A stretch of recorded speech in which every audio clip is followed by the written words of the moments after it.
Hey folks, thanks for tuning in. It's January 17th. Here's your updates since our most recent, which was just before New Year's. Recently, in and around the resort, we haven't seen a ton of new snow, but we have seen that deep, persistent, weak layer come alive in some large destructive avalanches.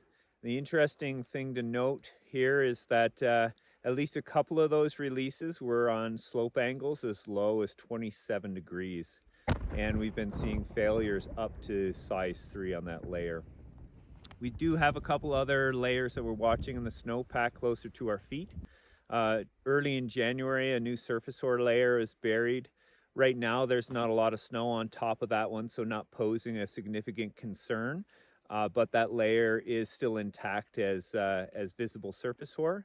A little further down, we're still watching that December 23rd facet layer, which is taking its time settling out, and we are seeing that in some of our avalanche releases as a failure plane. But most often the big player is that deep persistent weak layer that's down about 80 centimeters in our snowpack, and on the deeper end of things it's failing up to a meter deep. So in the coming days, we don't have a ton of new inputs weather-wise that'll change what's going on out there. Temps are supposed to cool a little. We may see a little bit of a reduction in some of the number of failures we're seeing, but I would still be very cautious heading out and make your terrain choices wisely.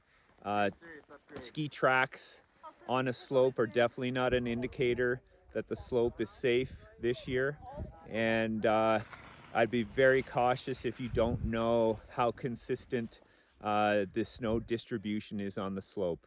Higher probability of triggering that deeper layer from a shallow point.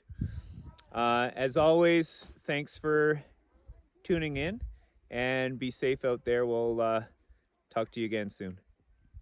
Thanks to our sponsors. And thanks so much for our and thanks so much to our sponsors for making this happen.